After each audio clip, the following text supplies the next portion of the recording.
자, 이제 3번 문제 수생이랑 감상다지기 들어가도록 하겠습니다. 자, 3번 문제에서는 우리 임경업전과 연결지어서 또 굉장히 유명한 군담소설인 박시전이 나와 있습니다.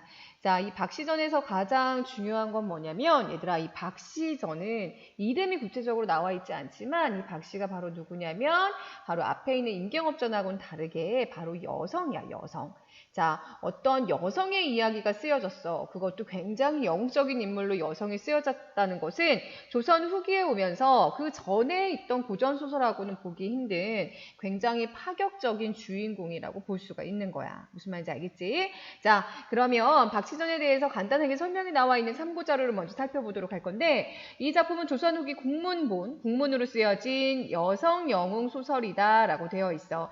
자, 그래서 선생님이 풀이해줬던 이대봉전에 나오는 이대봉의 부인인 바로 장애황이 굉장히 여성 영웅으로서 그려지고 있는데, 그게 바로 얘들아, 그 장애황은 이대봉과 굉장히 여성 영웅으로서 협력적인 관계에서 전쟁을 성공으로 이끌었던 여성 영웅이었다면, 이 박시전에 나오는 박씨 부인은 굉장히 박색인 박씨 부인이 박색이라는 얘기는 얼굴이 굉장히 못생겼다는 얘기야.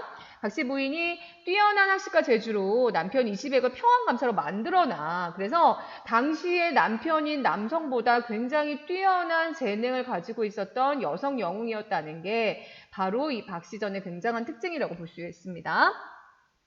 자, 그래서 얼굴은 굉장히 못생겼지만 굉장히 뛰어난 학식으로 남편을 평안감사, 굉장히 높은 자리지, 그치? 평안감사가 되게 한 후에 자신도 허물을 벗고 미인이 돼요. 자, 그래서 얘들아, 여기 허물을 벗고 미인이 된다는 데서 약간 비현실적이고 약간 전기적인 부분이 들어가 있지만 그건 바로 고전소설의 특징이라고 볼 수가 있어. 자, 허물을 벗고 미인이 되어서 통쾌하게 외적을 물리치고 통쾌한 승리를 거둔다는 것이 박시전 전체의 내용이라고 볼 수가 있습니다. 알겠지? 자, 그러면 요 전체적인 내용을 바탕으로 해서 이제 박시전 우리 교과서에 나와 있는 부분을 한번 먼저 살펴보도록 할게요. 자, 우리 교과서에 나와 있는 부분 중에서 가장 중요한 부분은 어디냐면 얘들아, 가장 마지막 부분이야. 마지막 부분이고, 자, 앞에 부분에서는 어떤 내용이 나오냐면 박씨가 옥념을 들이우고 자수의 옥화선을 쥐고 불을 붙이어 화강이 호진을 충돌하여 호진장졸들이 항우를 타고 다 죽고 밟혀 죽으며 남은 군사는 살기를 도모하고 다 도망을 하는지라. 자, 여기까지 이렇게 보면 박씨의 굉장한 영웅적인 면모가 보여지고 있지. 영웅적인 면모가 보여지고 있어. 그래서 굉장히 뛰어난 무술과 뛰어난 도술을 가지고 당시에 있던 외적들을 막 물리치고 있는 거야. 굉장히 여성이지만 굉장히 뛰어난 영웅적인 면모를 갖고 있는 거야. 용골대가 할 길이 없어서 이미 화친을 받았으니 대공을 세웠거늘 부질없이 조그만 계집애를 시험하다가 공연히 장졸 등만 다 죽게 되었으니 어찌 분치 아니오, 어찌 분하지 않겠는가 라고 얘기하는 거야. 그리고 나서 회군을 하여 발행할세 왕대비와 세자, 대군이면 장한미색을 모두 데리고 인질로 가는 거야. 그랬더니 박씨가 그 밑에 신하인 개화를 시켜서 외치기를 이 무지한 오랑캐야, 너희 왕놈이 무식하여 은혜지국을 침범하였거니와 우리 왕대비는 데려가지 못하리라. 만일 그런 뜻을 두면 너희들은 본국에 돌아가지 못하리라 라고 얘기하는 거야. 자, 여기 바로 무지한 오랑캐야, 너희 왕놈이 무식하여서 은혜지국, 은혜를 받은 우리나라를 침범하였거니와 라고 되어 있는 부분이야. 자, 여기를 묶어주면 얘들아, 이거는 바로 뭘까?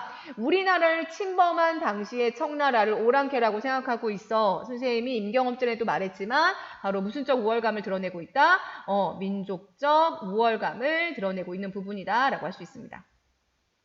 민족적 우월감을 드러내고 있는 부분이야. 자, 우리는 너희보다 더 높은, 너희를 이렇게 은혜롭게 살펴줬던 은혜지국인데 어찌 감히 우리를 침범하였느냐라고 얘기를 하는 거지. 그랬더니 호나라의 호장들이 가소롭게 여겨서 이미 우리는 화친 언약을 받고 또한 인물들이 나의 장중에 매어 있으니 그런 말은 생신도 말라 하면서 지욕하면서 듣지 않아. 지욕이라는 얘기는 막 꾸짖으면서 막 욕하면서 막 그렇게 보는 거야. 비웃으면서 막 말을 듣지 아니하니까 박씨가 다시 개화를 시켜 외치기를 너희가 일양 그러하면 내 제주를 한번 구경하여라 라고 얘기를 하는 거지. 내 제주를 구경하여라 하더니 나오니 이윽고 공중으로 두 줄기 무지개가 일어나며 모진 비천지 뒤덮게 오며 갑자기 얘들아 박씨가 얘기를 하니까 공중으로 두 줄기 무지개가 일어나고 모진 비가 천지를 막 뒤덮어. 그리고 나서 음풍 막 얘들아 날씨가 음산하고 싸늘하게 막 바람이 불더니 막 눈이 날리고 얼음이 얼어서 혹은 중 말발이 땅에 붙어서 한 발자국도 옮기지 못하는지라 라고 되어 있습니다. 자, 여기다 선생님이 이렇게 별표 표시를 쫙 해주도록 할게. 자, 얘들아 지금 뭐야? 갑자기 박씨가 얘기하니까 막 바람이 불고 무지개가 일어나고 눈이 내리고 얼음이 얼어서 갑자기 추워져서 말발들이 다 땅에 붙어서 적군들이 한 발자국도 움직이지 못한다는 얘기야. 바로 얘들아 여기 부분은 바로 두 가지로 나눠볼 수가 있어. 박씨의 무순적 면모를 다시 한번 보여주고 있다. 영웅적인 면모를 다시 한번 보여주고 있고, 자, 두 번째는 굉장히 무순적이야. 고전 소설의 특징 중에 하나야. 굉장히 무순적이다. 비현실적으로 사건이 전개되고 있어. 비현실적, 선생님이 쓰게 사건 전개라고 쓰면 되는 거야. 그치? 자, 굉장히 비현실적 사건 전개인데 이것은 고전 소설의 특징 중에 하나야. 굉장히 기이한 이야기를 전한다. 그래서 이걸 무슨적 성격이라고 한다? 전기적 성격이라고 얘기를 하는 거야. 전기적 성격이라고 얘기를 하는 거야. 그래서 이 부분에서는 다시 한번 박씨의 뛰어난 영적인 면모를 보여줌으로써 결국에 얘들아 마지막 결말이 어떻게 되는 거야? 통쾌한 승리로 끝나는 거지. 그치? 통쾌한 승리로 마지막 결말이 이루어지고 있는 부분이야. 자, 그래서 굉장히 당시에는 보기 드문 굉장히 남성들보다 뛰어난 여성 영웅을 내보이면서 굉장히 영웅적인 면모를 보여주고 역시 비현실적인 사건 전개를 통해서 자, 선생님이 말하지만 얘들아 이 비현실적 사건 전개는 바로 당시의 군담 역사 소설들의 아주 대표적인 바로 무슨적 요소라고 볼 수 있다 그랬어. 허구적인 요소를 볼 수 있다 그랬어. 이 허구적인 요소에서는 당시 어떤 민중들의 소망과 바람이 들어가 있다라고 할 수 있는 거지. 그치? 자, 그러면 요 내용을 바탕으로 해서 선생님이랑 같이 그 밑에 나와 있는 두 문제를 지금부터 풀어보도록 할 건데 이 두 문제는 굉장히 중요한 문제니까 역시 별표 3개를 쫙 해두고 선생님이랑 같이 두 문제를 정리하면서 이제 마지막 임경업전 박시전과에 해당하는 우리 조선 후기의 군담 소설의 내용들을 한번 정리해 보도록 하겠습니다. 무슨 말인지 알겠지? 자, 그러면 선생님이랑 같이 먼저 박시전의 간단한 개요를 먼저 살펴보자면 자, 먼저 갈래로는 어떻게 쓸 수 있을까? 역시 병자호란을 바탕으로 하고 있는 군담 소설이라고 볼 수 있어. 자, 그 다음에 병자호란이라는 역사적인 사건을 담고 있는 역사소설이라고 볼 수가 있고, 자, 그 다음에 뛰어난 박씨라는 여성 영웅이 드러나는 영웅소설이다라고 할 수가 있습니다. 자, 그 다음에 두 번째 성격인데 얘들아 두 번째는 성격인데 임경업전하고 약간 다른 면모를 보이고 있어. 자, 그래서 성격 잘 봐야 되는데 이 소설은 얘들아 앞에 나와 있는 임경업전보다는 다소 어때? 다소 조금 더 비현실적 요소들이 굉장히 많이 들어가 있어. 비현실적 요소들이 굉장히 많이 들어가 있고 이 비현실적인 요소들을 우리가 다른 말로 얘기해서 기이한 내용들이 전해지고 있다. 그래서 이걸 뭐라고 한다? 전기적 성격이라고 한다라고 볼 수가 있습니다. 자, 그래서 비현실적이고 전기적인 성격을 지니고 있다라고 할 수 있습니다. 역시 배경은 당시 병자호란이라는 전쟁을 배경으로 하고 있다라고 할 수 있어. 무슨 말인지 알겠지? 자, 그러면 이 내용을 바탕으로 밑에 나와 있는 1번, 2번 문제 선생님이랑 같이 풀어보고 이제 마무리하도록 하겠습니다. 자, 그러면 1번 문제부터 한번 살펴보도록 하자. 자, 두 작품은 이제 1번 문제 같은 경우는 임경업전하고 박시전 두 작품에 등장하는 주인공의 특성과 활약상을 비교해 보면서 한번 보는 건데 자, 공통점은 선생님이 뭐라고 얘기를 했어? 얘들아, 잘 기억해야 된다. 자, 중요한 내용들이니까. 공통점은 둘 다 군담 역사소설이지, 그치? 군담 역사소설을 바탕으로 하고 있어. 당시에 병자호란이라는 공통적인 전쟁을 배경으로 하고 있고, 그 다음에 그러한 역사를 바탕으로 해서 당시에 전쟁을 바탕으로 허구적인 요소들을 가미해서 써내려간 창작 군담 역사소설이라고 볼 수가 있는 거야. 자, 그렇다면 여기에 나와 있는 두 주인공의 차이점과 그 다음에 활약상의 차이점을 한번 비교해 보도록 할 건데 자, 먼저 첫 번째 박시전에 나와 있는 주인공의 특성인데 자, 얘들아 박시전에서 주인공은 뭐라는 게 가장 큰 차이점일까? 뭐가 다르다는 거야? 성별이 다르다는 거야. 박시전에 나와 있는 박씨는 둘 다 전으로 끝나지, 그치? 요 앞에 있는 박씨와 자, 전 앞에 나와 있는 임경업, 요 두 사람이 바로 각각의 소설의 주인공이라고 볼 수 있는데 박씨는 성별이 누구다? 여성이고 임경업 전에 나와 있는 임경업은 누구다? 바로 남성이라는 거야. 자, 그러면 먼저 박시전의 주인공의 특성을 보자면 바로 굉장히 뛰어난 학식과 재주를 갖추고 있는 여성이다. 자, 정리해서 적어보자. 자, 뛰어난 학식과 재주를 갖추고 있는 여성 영웅이지. 여성 영웅이라고 선생님 쓸게. 자, 뒤에 나와 있는 영웅. 자, 그 다음에 임경업에 나와 있는 주인공의 특성은 뭘까? 바로 여기서 임경업전, 특히나 우리 본물에 나와 있는 부분에서 강조하고 있는 임경업은 바로 충성심, 절개. 자, 어떤 충성심과 절개가 굉장히 강한 조성의 장수 남성 영웅이다라고 할 수 있어.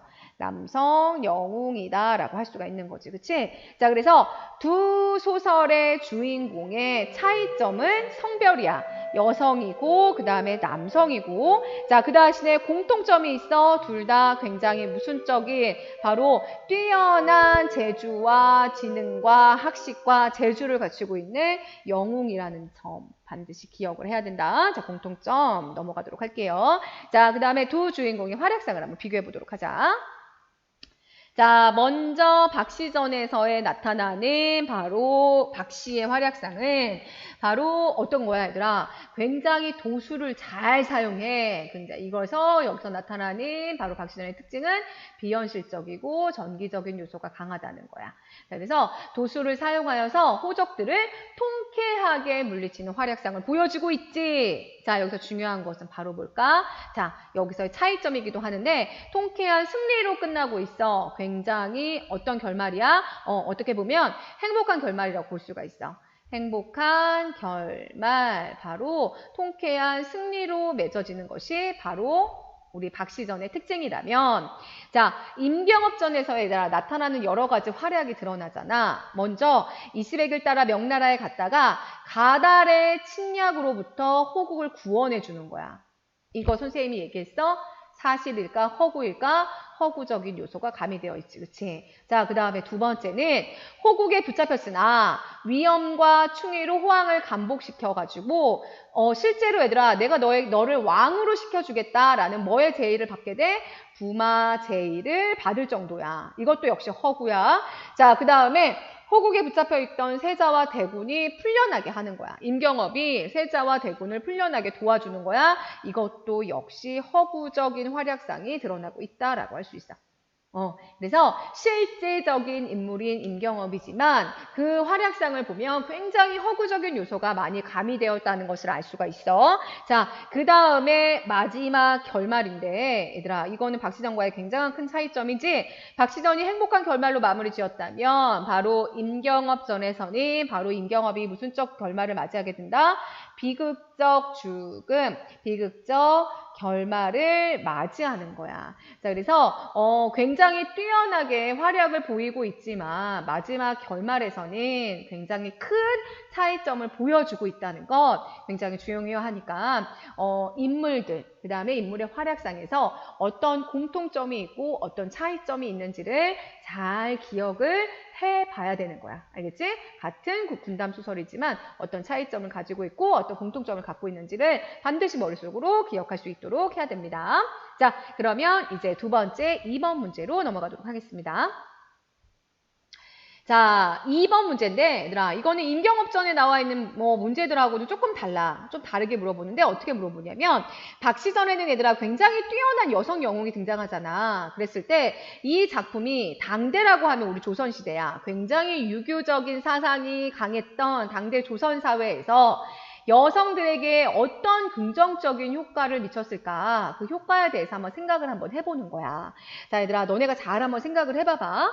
자, 당시에 유교적인 여성들은 굉장히 제한이 있었고, 한계가 있었고, 어떤 사회에 진출하지 못했고, 맨날 집안에서 어떤 규방에서 지내야 했던 거야. 어떤 뛰어난 능력과 재능이 오히려 더 얘들아 남성들보다 뛰어난 능력과 학식과 재능이 있었던 사람들이 많았음에도 불구하고 굉장한 제약과 규제가 있었던 거야. 그랬을 때 이 소설을 읽으면서 당시 얘들아 여성들도 이 소설을 읽으면서 이 여성들에게 어떤 긍정적인 효과를 줄 수 있었을까 정리를 해보자면 그렇지. 바로 남존 여비 사상이 지배적이던, 바로 유교 사상이 지배적이던 당시 조선 사회에서 여성의 뛰어난 활약의 내용을 보여줌으로써 바로 여성들의 사회적 성취 욕구, 여성들도 나도 어디 나가서 내 능력을 한번 펼쳐보고 싶다라는 그런 사회적 성취 욕구에 대한 대리만족의 효과를 줬다는 거야. 대리만족의 효과, 이제 보죠.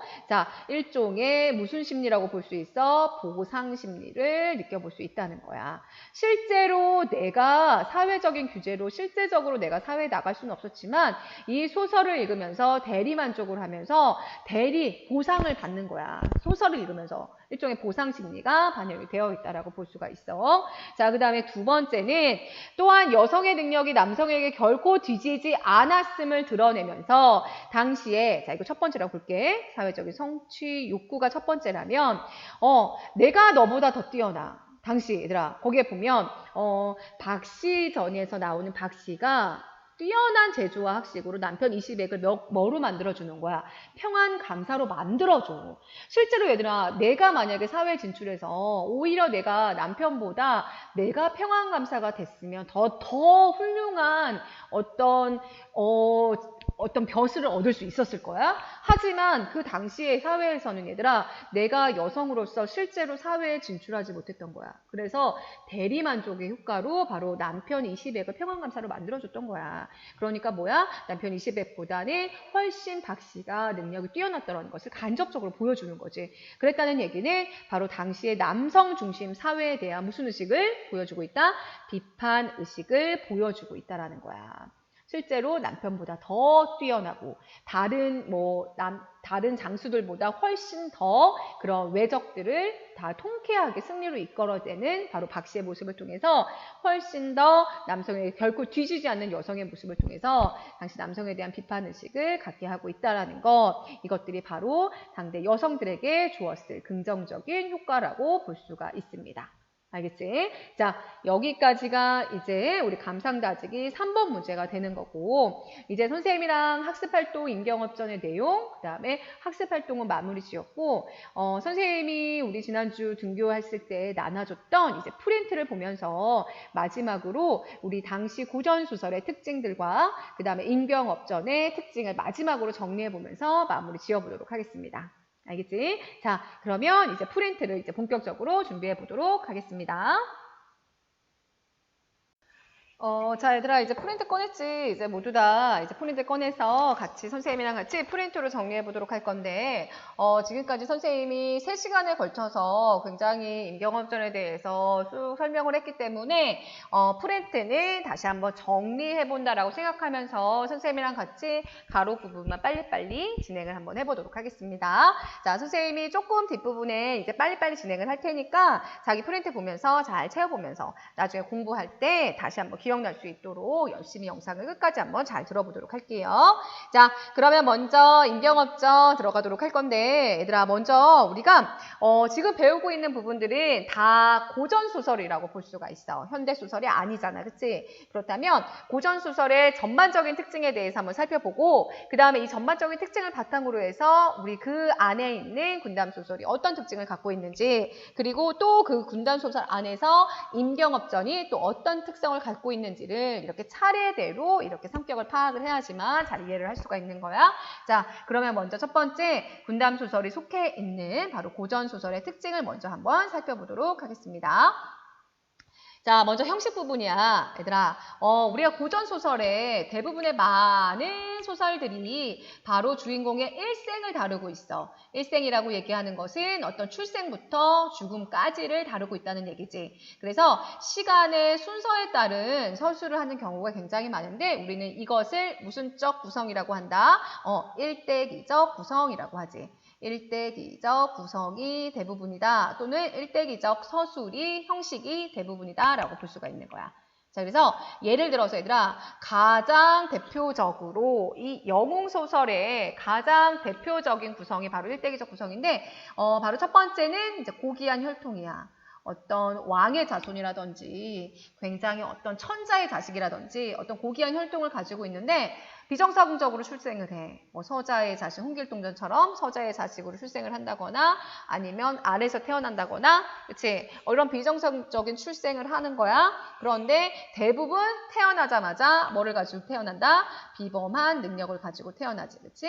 비범한 능력을 갖고 태어나는 거야. 그래서 태어날 때부터 막 말을 탈 수 있다거나, 막 활을 쏜다거나, 아니면 뛰어난 학식을 갖추고 있다거나, 이런 것들이 대부분 영웅소설의 가장 대표적인 특징이라고 볼 수 있어. 자, 이렇게 비범한 능력을 타고 있는데, 유년기에 위기를 맞이하지. 어떤 뭐 질투라든지, 어떤 주변 사람들에게 일어난 일이라든지, 아니면 전쟁이라든지, 어떤 이런 위기들을 맞이하게 되는데, 바로 이 위기에서 굴복하는 것이 아니라, 바로 조력자에 의해서 구출이 되는 거지. 조력자에서 구출이 돼. 자, 그 다음에 성장 후의 위기는 바로 이것을 자신의 능력과 어떤 뛰어난 재능과 학식과 그 다음에 어떤 도술 같은 것들로 이 위기를 어떻게 한다? 고난을 극복해내는 것이 그리고선 영웅이 되는 거야. 그래서 뭐 나라를 세운다거나 어떤 뭐 홍길동전처럼 어떤 왕이 된다거나 그치? 뭐 이런 식으로 고난의 극복의 과정을 보여주고 있다라는 것이 바로 고전소설의 가장 대표적인 형식이라고 볼 수가 있습니다. 자, 주제는 얘들아 가장 대표적인 주제는 뭐야? 착한 사람은 복을 받고 나쁜 사람은 벌을 받는다. 바로 권선징악이라고 볼 수 있지. 그치? 자, 권선징악, 인과응보 같은 말이라고 보면 되는 거야. 자, 그래서 대체로 행복한 결말로 끝맺는 것이 바로 고전소설의 대표적인 특징이라고 볼 수가 있습니다. 자, 그 다음에 인물로 보자면 주인공은 대부분 어떤 인물들이야? 영웅적인 인물들이 등장해. 영웅적 인물들이 등장한다. 자, 그리고 주변에는 어떤 굉장히 일상적인 인물들이 드러나는데 그리고 나서 얘들아 대부분 소설에서는 이 대결 구도가 나타나. 그래서 주인공인 영웅적 인물들이 대부분 선해, 착한 역할을 맡는 거고 그 다음에 그것과 대결 구도를 갖고 있는 바로 선악의 대결 구도를 가지고 있는 것이 바로 인물들의 특징이라고 볼 수가 있습니다. 자, 그 다음에 배경을 보자면 평민소설과 박지원이 쓴 한문소설의 배경은 주로 우리나라고 하지만 양반층에서 주로 애호한 소설들은 우리나라 애들아 그러니까 한마디로 말해서 고전소설에는 크게 두 가지의 배경이라 볼 수 있어. 바로 우리 조선을 배경으로 하거나 또는 양반층에서 애호 선호하는 거지, 그치? 선호한 소설은 바로 뭐를 배경으로 하고 있다? 중국을 배경으로 하는 경우도 많이 있어서 우리 군담소설, 우리 이대봉전에도 보면 얘들아 중국을 배경으로 하고 있잖아. 그래서 이 군담소설들도 많은 소설들이 중국을 배경으로 하는 경우가 많이 있어. 자, 그 다음에 사상이라고 되어 있는데 우리 고전소설 안에 녹여있는 사상은 크게 3교라고 볼 수 있어. 3가지 사상이 담겨져 있다고 볼 수 있는데 우리 조선시대에 가장 많이 유행했던 유교, 그 다음에 불교, 그 다음에 도교야. 그래서 유교, 불교, 도교의 사상이 혼합되어 있다. 그래서 우리는 이걸 뭐라고 얘기하냐면 유교, 불교, 도교는 선사상, 그래서 유불선의 3사상이 혼합되어 있는 것이 바로 고전소설의 특징이라고 볼 수가 있어. 그래서 어떤 충이라든지 어떤 절개라든지 효라든지 뭐 예라든지 뭐 이런 것들이 굉장히 많이 혼합되어 있어서 내재되어 있다라고 볼 수가 있습니다. 알겠지? 자, 그 다음에 고전소설의 유형을 한번 좀 더 살펴보도록 할 건데 앞에서 얘기했듯이 한문소설도 많이 쓰였고 한글 소설도 많이 쓰였어. 그래서 대부분 한문소설 같은 경우는 박지원이라는 작가가 많은 부분을 차지하면서 박지원이라는 작가가 한문소설의 가장 대표적인 작가라고 볼 수가 있고 그 다음에 군담영웅소설, 그 다음에 판소리개 소설, 가정소설 그래서 이때 조선 후기가 되면서 굉장히 다양한 유형의 소설들이 많이 등장을 하고 있습니다. 그치? 자, 먼저 한문 소설을 살펴보자면 한문은 상류층이 사용하는 문자이기 때문에 초기 한문 소설에는 상류층의 취향이 반영되어 있는 소설이 많이 있었겠지. 그런데 이제 조선 후기가 되면서 누구의 작품처럼 박지원의 작품이야. 박지원의 작품처럼 새로운 문체로 날카롭게 현실을 모호하고 있는 비판하고 풍자하는 작품들이 나타나기 시작하는 거야. 자, 박지원의 대표적인 작품들은 뭐가 있을까? 호질이라든지 허생전이라든지 굉장히 당시의 시대 상황을 비판하고 풍자하는 내용들이 많이 들어가 있는 거야. 자, 역시 주인공은 어떤 인물들이 많이 나온다? 바로 제자, 가인. 제자, 가인의 인물들이 등장하는데 제자는 얘들아 재능이 뛰어난 남자를 말하는 거고 가인은 아름다운 여성을 얘기하는 거야. 그래서 굉장히 아름답고 재능이 뛰어난 인물들이 많이 등장하는 것이 한문 소설의 특징이라고 볼 수가 있어.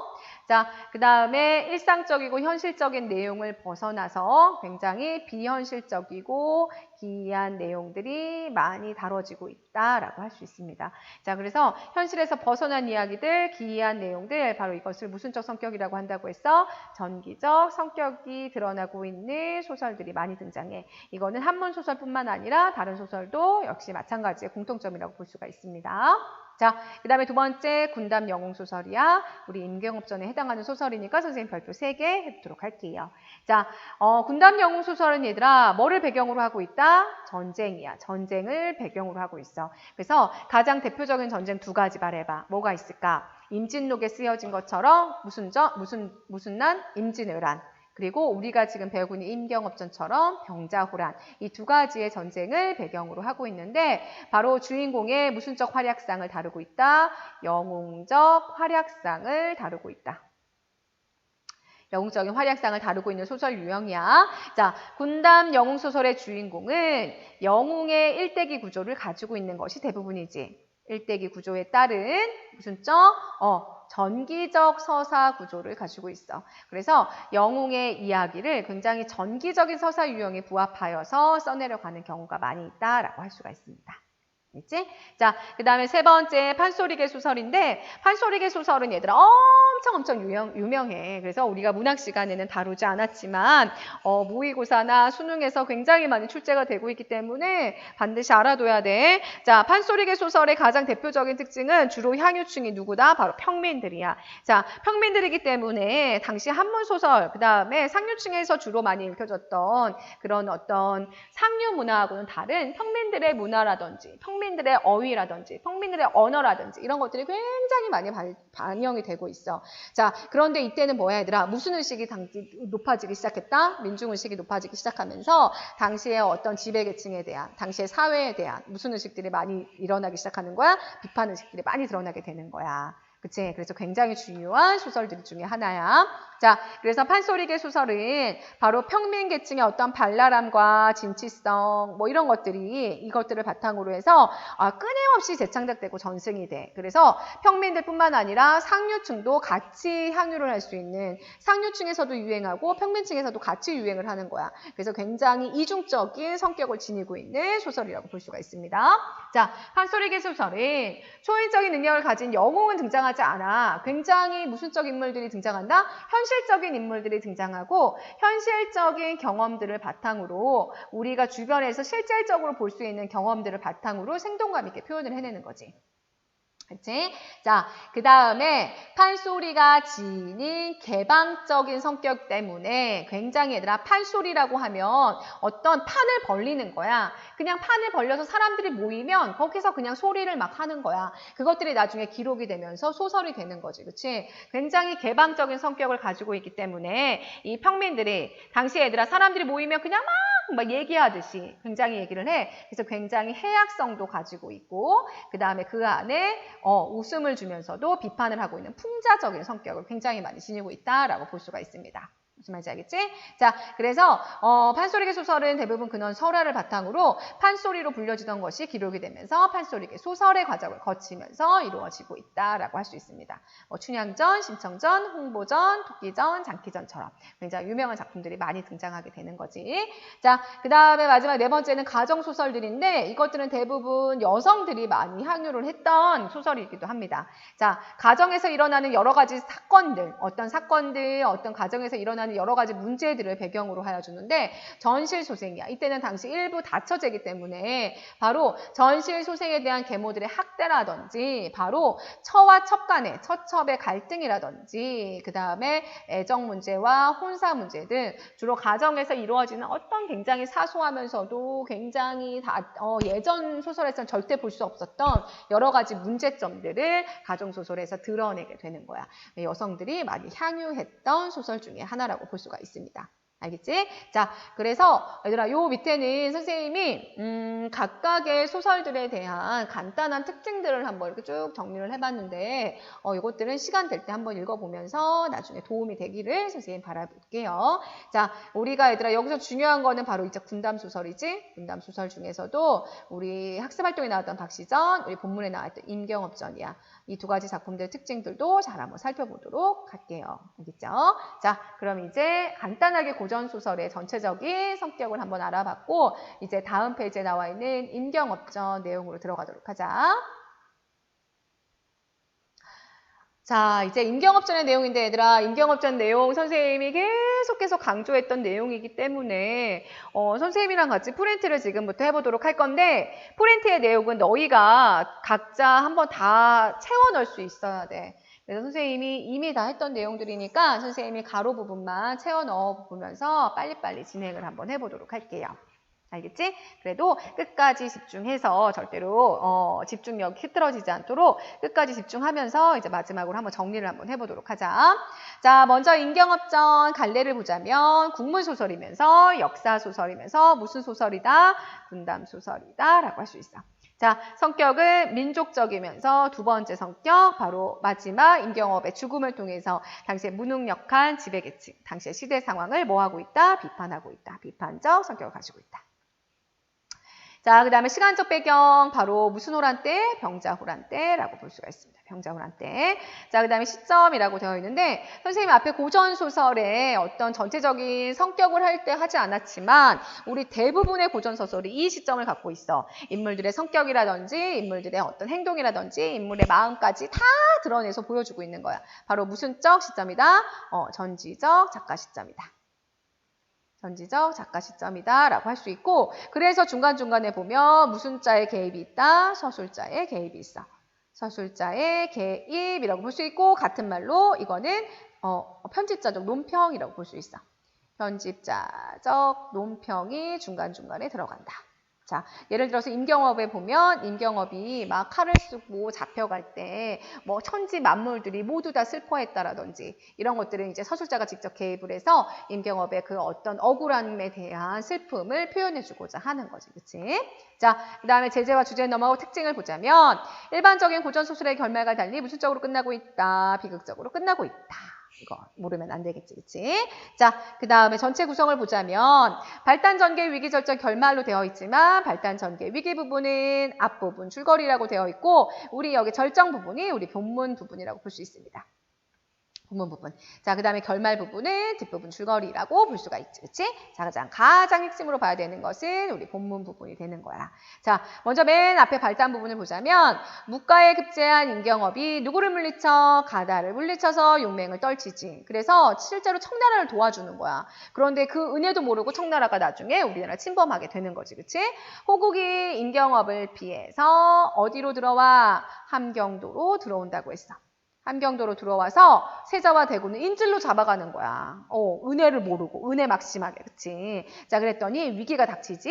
호황이 임경업에게 명을 치도록 요구하지만 임경업은 무슨 나라와 내통하고 명나라와 내통하여서 거진 항목을 받아내는 거야. 그리고 나서 호국을 치려다가 바로 간신의 어떤 신하의 신하가 일러 바치는 거지. 그치? 그래서 임경업이 누구에게 잡힌다? 호황에게 잡히는 거야. 하지만 끝까지 충절을 지켜서 호황이 간복하여서 귀국하지만 바로 누구에 의해서? 김자점에 의해서 억울하게 살해가 되는 거지. 그치? 그치? 억울하게 살해되는 부분이야. 그리고 나서 마지막 결말 부분에서는 인조가 김자점을 처형하고 임경업의 충의를 포상하는 부분까지가 바로 결말이라고 볼 수가 있습니다.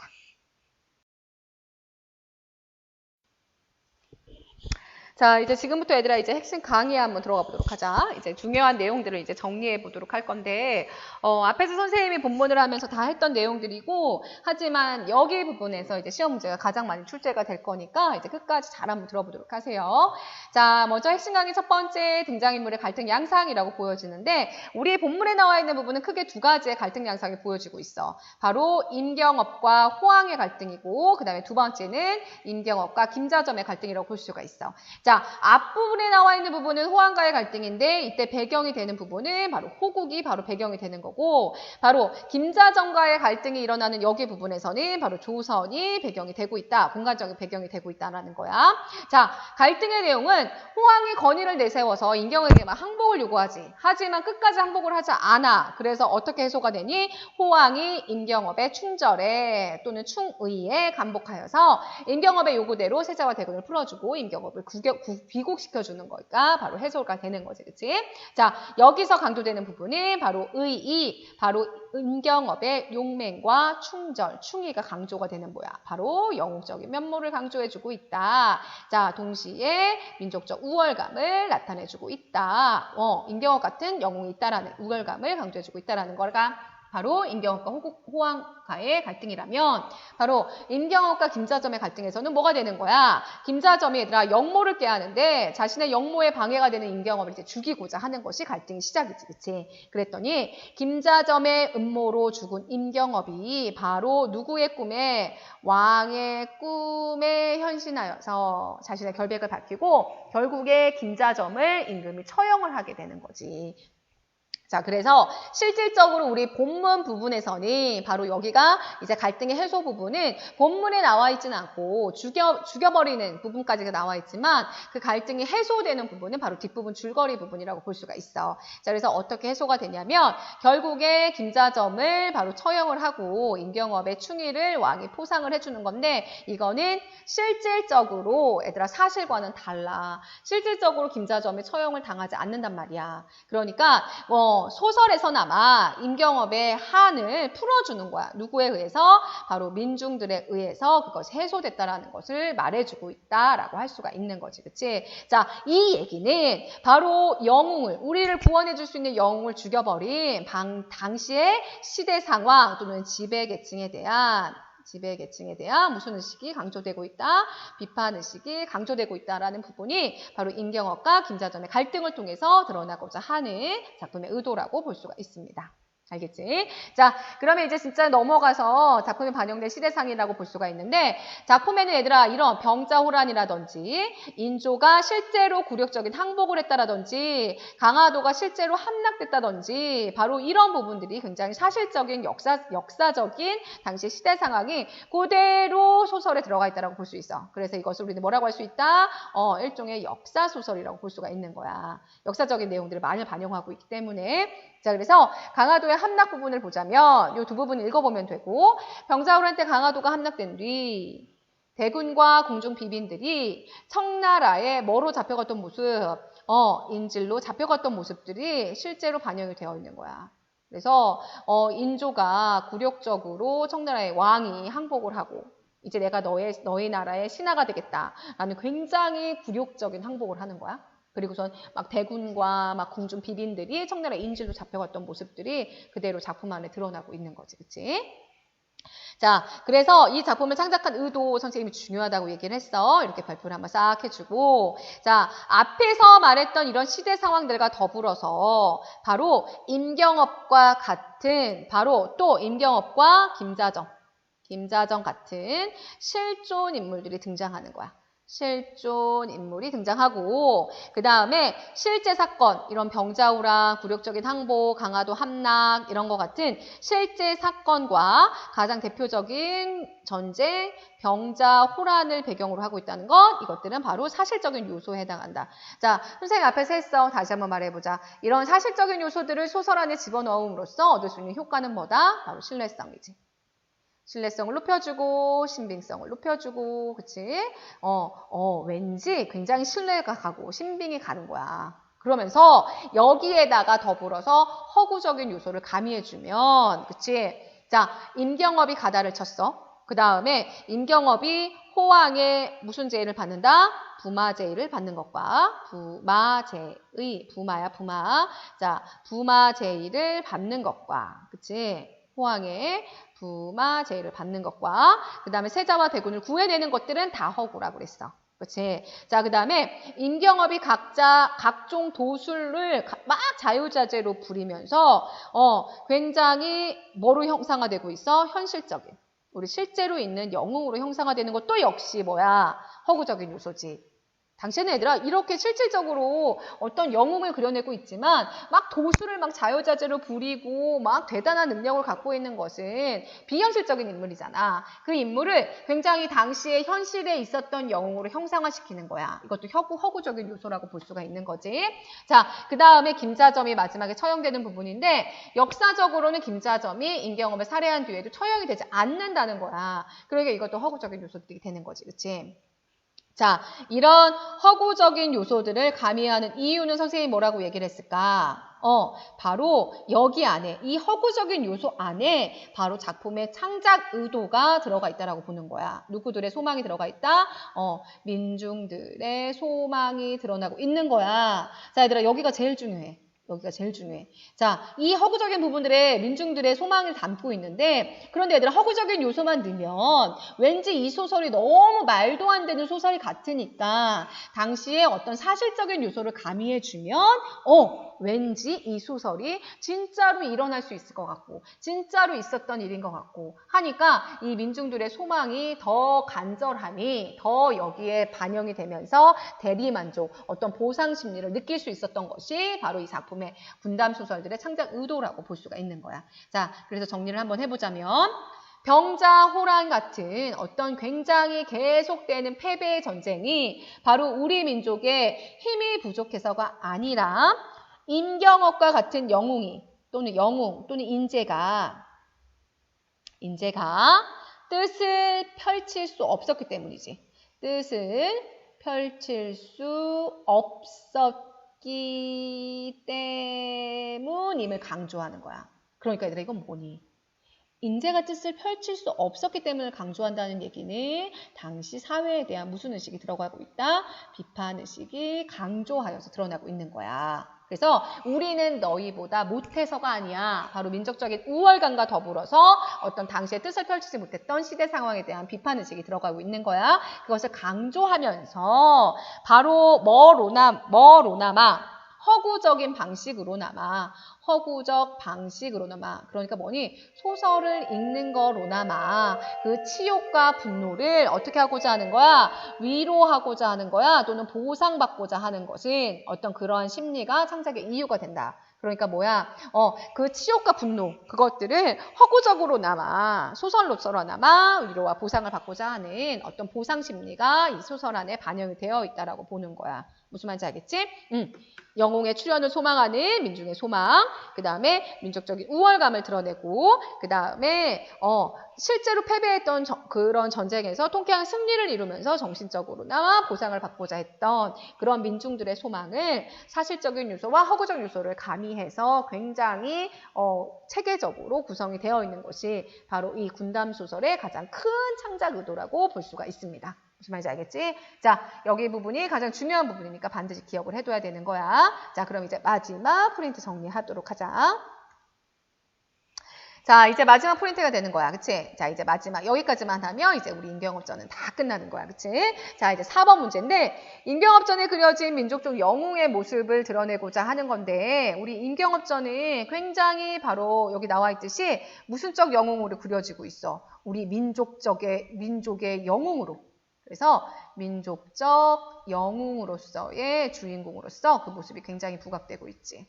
하지만 굉장히 마지막에 비극적인 죽음을 맞이하는 인물로 그려지고 있어. 자, 그래서 이것들은 바로 조선 후기에 민중의식들이 떠오르면서 민중의식들이 성장을 하면서 그 안에 바로 민족의식들이 잘 반영이 되고 있는데 어떤 민족의식이 반영이 되고 있냐면 김자점이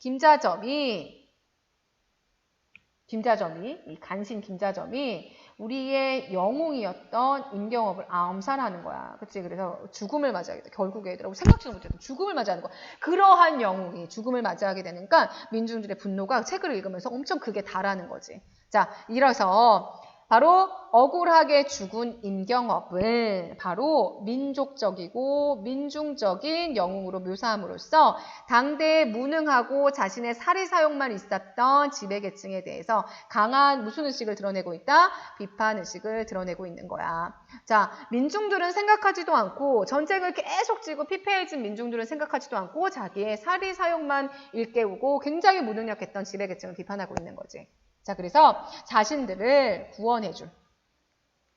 구원할 영웅의 등장을 계속 기다리고 있었던 우리 당시의 민중들의 의도가 반영이 된 것이라고 볼 수가 있어. 그래서 그것을 반영하여 만든 것이 바로 임경업이라는 민족적 영웅의 모습으로 그 주인공을 삼아서 군담소설을 창작하고 있다라고 할 수가 있는 거야.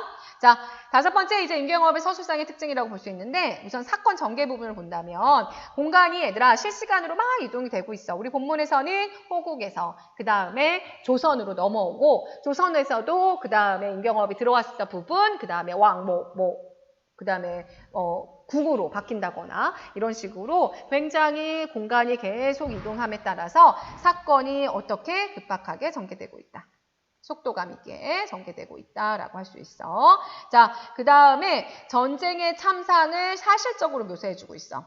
사실적으로 묘사하여서 우리 본문에 나와 있지 않지만 전체적인 전문을 살펴보면 굉장히 그 전쟁의 모습들을 사실적으로 그려내주고 있어. 그치? 자, 그 다음에 마지막에 서술자의 개입, 다른 말로 편집자적 논평이라고 볼 수가 있다. 편집자적 논평을 사용하고 있는 서술자의 개입을 통해서 당시 우리 민중들, 이것들을 상용하고 창작했던 민중들의 생각이라든지 어떤 판단들을 그대로 드러내주고 있다는 거야. 어떤 영웅에 대한 영웅의 죽음에 대한 안쓰러움 이런 것들이 서술자의 개입이나 편집자의 논평을 통해서 그대로 드러나고 있다는 것을 우리 본문에서 확인해 볼 수 있었지. 그치?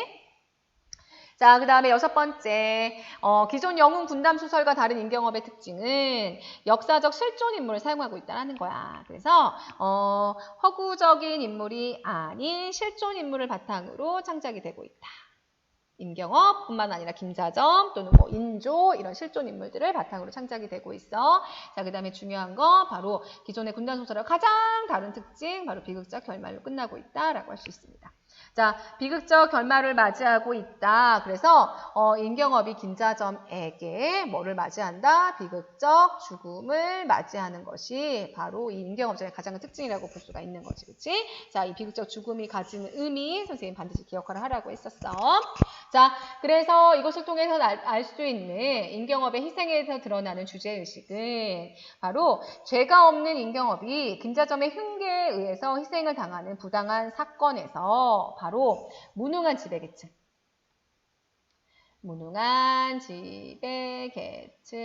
자신들의 이익만 생각하던 그런 어떤 사리사욕임에 빠져있던 지배계층에 대한 민중들의 무슨적 시각, 비판적 시각이 내재되어 있다라고 볼 수가 있는 거지.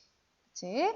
자, 그 다음에 얘들아 마지막 8번 작품의 한계점이라고 볼 수가 있는데 요건 참고로 한번 보도록 하자. 자, 임경업은 명나라를 대신해 호국에 침입한 가다를 물리치고 위기에 처했던 명나라로 도피를 하는 거야. 또 호국의 강압으로 명나라를 칠 때도 외란 때 조선을 도와준 은공을 잊지 않고 명나라와 내통을 하고 그래서 명나라에는 굉장히 친밀한 관계를 계속 유지를 하는 거야. 반면에 호국에 대하여서는 실종일관 적대적인 태도를 가지고 있어. 즉, 이 작품에는 명나라에 대한 뭐를 끝까지 지키면서 의리를 끝까지 지키면서 청나라에 대해서는 끊임없는 적개심을 드러내고 있는데 이것들이 바로 어떤 실리보다는 어떤 우리나라에 도움이 되는 그래서 청나라와도 손을 잡을 수도 있었을 테지만 끝까지 어떤 실리보다는 어떤 명분을 추구하는 거야. 그래서 우리나라 사람들은 청나라를 굉장히 오랑캐라고 생각해서 우리보다는 못한 어떤 오랑캐, 우리 민족보다는 어떤 미개한 이런 민족이라고 생각했기 때문에 끝까지 명나라와 의리를 지키면서 그래서 청나라에게 끊임없이 적개심을 보이는 것은 어떤 우리나라에 대한 이익보다는 명분을 추구했던 보수적이고 유교적인 가치관이 그대로 드러난 것이라는 것이 바로 이 작품의 한계점이라고 할 수 있다라고 볼 수가 있습니다. 알겠지? 자, 그래서 8번 이 작품의 한계점까지 해서 선생님이랑 같이 프린트도 쭉 한번 정리를 한번 해봤어. 선생님이랑 같이 3시간에 걸쳐서 임경업전을 한번 해봤는데 고전 소설은 우리가 거의 이제 처음 해보는 작품이기 때문에 굉장히 또 중요한 작품이고 그 의미와 그 다음에 이게 조선 후기에 들어서면서 민중들이 이 군담 소설에 어떤 내용을 담고자 했는지 그 소망의 마음을 잘 한번 생각해 보면서 임경업전을 이제 마무리 짓도록 하겠습니다. 자, 선생님이랑 같이는 임경업전을 이제 마무리 짓고 이제 온라인 계약을 하면서 다시 온라인 계약이 끝나고 다음 주에 등교 계약을 하면 수행평가 주간이 되잖아요. 수행평가도 잘 한번 준비를 해보고 그리고 등교 계약을 한 후에는 우리 쉽게 쓰여진 시를 선생님이랑 같이 한번 들어가 보도록 하겠습니다. 온라인 수업하느라고 늘 고생이 많고 그래도 이제 공부하는 것은 소홀히 하지 말고 끝까지 자신의 페이스를 잘 유지하면서 선생님이랑 같이 1년 동안 열심히 한번 공부해 보도록 할게요. 자, 수고 많았습니다. 여러분 이제 등교 개학한 후에 다시 만날게요. 안녕.